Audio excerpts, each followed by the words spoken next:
ननिया जिंदाबाद ननिया है जिंदाबाद नन ला ला ला ला ला ला ला धार धार के बरसों चल चल भैया बोली ला। अरे छोड़ छोड़ ओहो चलते नु बनी आदिशक्ति फिल्म्स नकारी बरिया रे जी तू रब पिचकारी जी के जाल फेकम रउआ के तन न फंसे ये बरारी जी ए महंगा पलहंगा न लटाई घाटा लग जाई भाव उचित बताई छौ बहनी कराई ताजे तना रुपिया कहबू तो हके वो तने रुपिया दे सुन साली हो अब हवा कैसे पसेरी 2 रुपिया हो 2 रुपिया 2 रुपिया हो 2 रुपिया चोली रंगाई दे 2 रुपिया हो चोली रंगाई दे 2 रुपिया हो साया रंगाई पौने 2 रुपिया चोली रंगाई दे 2 रुपिया रे साया रंगाई पौने 2 रुपिया आए विवेक जी तनी बेंजू पेरी तो जो खपे चुकारी हिया से खोदी जन पतना जना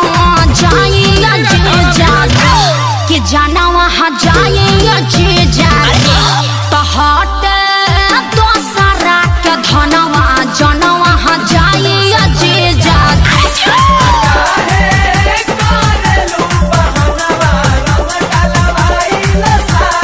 Come on ओ या हाय रे टके जवानी हजेजो अतना मोलाई करवाए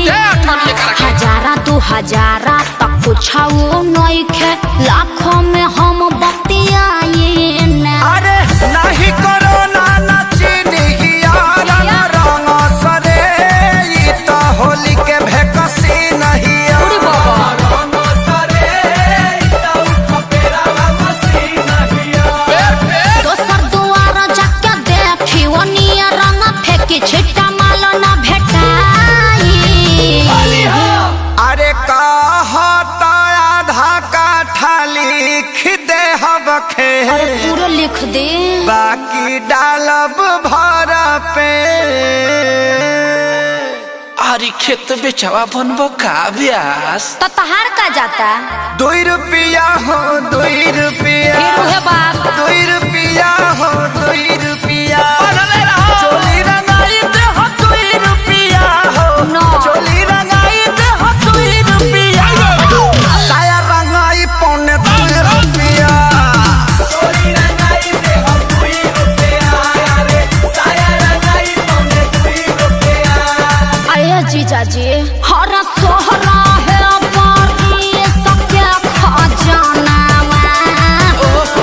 पर बहजी जहाँ तूने हम अरे कौन पानी फेंकता रे एकरा बहिन का बढ़िया देव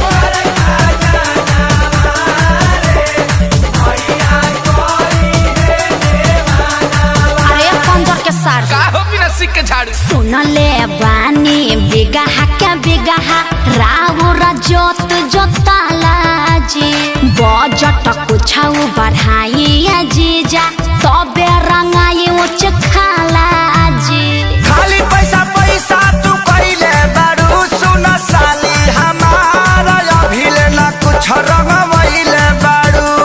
साली हमार कोई किस्मत नाची खइले घेरा खइबा लोग अखिलेश खेसारी न पोल्हाई आकाश श्याम के बोलाई रंगाई लगा हर तबला पहुड़ का बजा दिहन अरे जुगु जुगु जिया साली लाख बारी आहोली खेले गइलू सी आये जीजा जी खूब जियत रही अपने ढारत रही अपने पियत रही तहार के पी है 10 टकियावा दी ना बाल्टन के आओ अभा 2 रुपिया होते हम 2 रुपिया हाँ, 2 रुपिया होते हम 2 हाँ रुपिया तो वो दे ये जो चोली रंगाई दे हम 2 रुपिया हो चोली रंगाई दे हम 2 रुपिया हो साया रंगाई पौने 2 रुपिया कौन फेंकता रे अपना बहिनिया को फेंकत